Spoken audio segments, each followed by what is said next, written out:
In the kingdom of Denmark, a shadow of tragedy looms over the royal family. The story begins on a cold, dark night at Elsinore Castle, where two sentinels, Marcellus and Bernardo, stand watch. They are joined by Horatio, a scholar and friend of Prince Hamlet. Suddenly, a ghostly figure appears, none other than the spirit of the recently deceased King Hamlet, father of the young prince. The ghostly king seems troubled but vanishes without speaking. Horatio decides that the prince must be informed. This bodes some strange eruption to our state.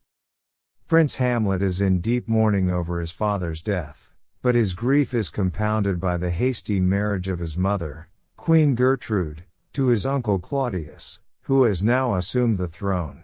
Hamlet is disgusted by this, feeling that the world has become an unweeded garden of corruption. Oh, that this too solid flesh would melt, thaw, and resolve itself into a dew. Or that the everlasting had not fixed his canon 'gainst self-slaughter. O God, how weary, stale, flat, and unprofitable seem to me all the uses of this world. Fiont, ah fie! 'Tis an unweeded garden that grows to seed things, rank and gross in nature, possessed merely, that it should come to this.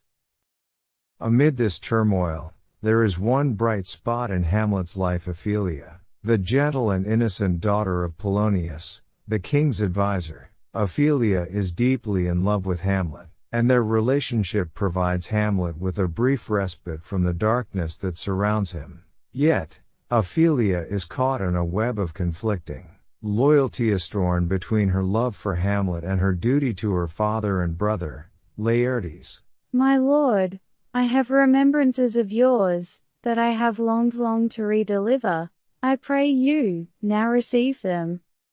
When Horatio informs Hamlet about the apparition of his father's ghost, Hamlet decides to join the night watch, hoping to confront the spirit himself. When the ghost reappears, it reveals a shocking truth. King Hamlet was murdered by Claudius, who poured poison in his ear while he slept, seizing both the throne and the queen.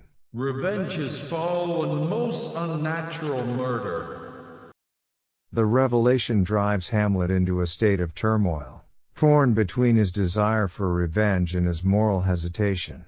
Hamlet vows to avenge his father's death, but decides to feign madness to buy time and uncover more evidence against Claudius. His behavior becomes increasingly erratic, and Ophelia is one of the first to suffer from Hamlet's newfound madness. Despite her confusion and heartbreak, Ophelia continues to love Hamlet, even as he cruelly rejects her. Get thee to a nunnery, why wouldst thou be a breeder of sinners?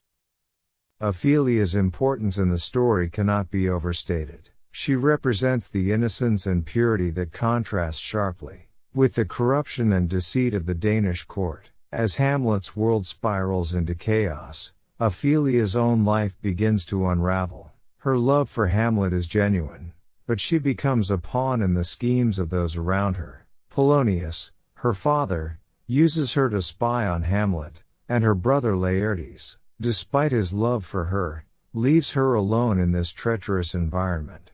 I was the more deceived.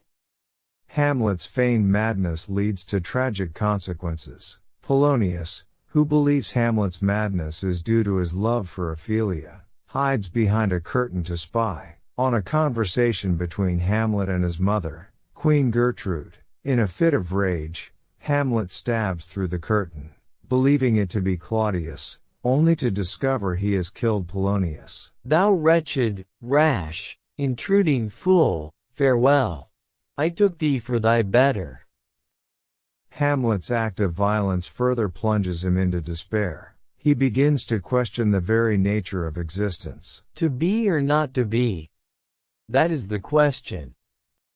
Ophelia, who embodies the suffering and tragedy that surrounds Hamlet, is a silent witness to his torment. She is caught between her love for Hamlet and her loyalty to her father, ultimately leading to her own tragic end. The death of Polonius sets off a chain of tragic events, and Ophelia is the most tragic victim. Overwhelmed by grief for her father, guilt over Hamlet's actions, and the pressure of the court's intrigues, Ophelia descends into madness. Her songs and speeches reveal the depth of her despair, as she struggles to find meaning in the chaos that surrounds her.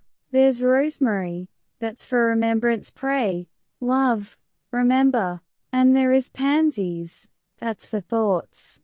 I would give you some violets, but they withered all when my father died.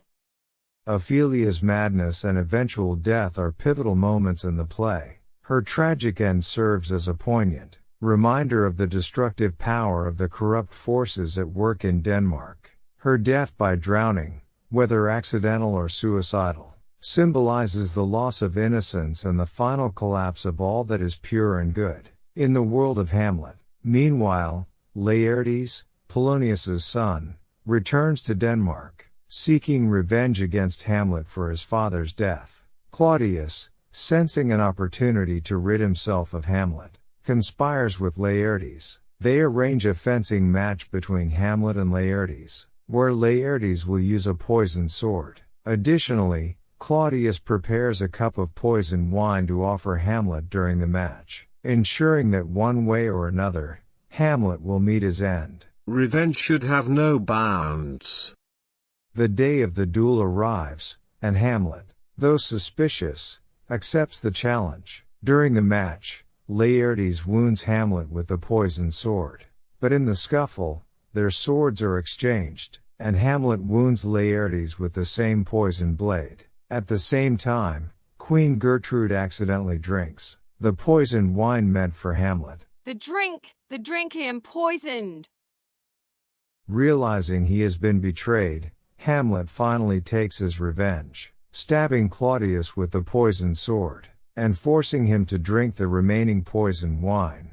Claudius dies, but it is too late. Hamlet, Laertes, and Gertrude have all been fatally poisoned. The rest is silence. As Hamlet dies, he names Fortinbras, the Prince of Norway, as the rightful heir to the Danish throne. Horatio, the only main character left alive, remains to tell Hamlet's tragic story. Let 4 captains bear Hamlet, like a soldier, to the stage, for he was likely, had he been put on, to have proved most royally, and, for his passage, the soldier's music and the rights of war speak loudly for him. And so, the tragedy of Hamlet, Prince of Denmark, comes to an end. A story of betrayal, madness, revenge, and the inescapable consequences of human frailty. Let us remember Hamlet, not only as a man caught in a web of deceit and vengeance, but also as a symbol of the struggle to find meaning in a world filled with uncertainty and despair.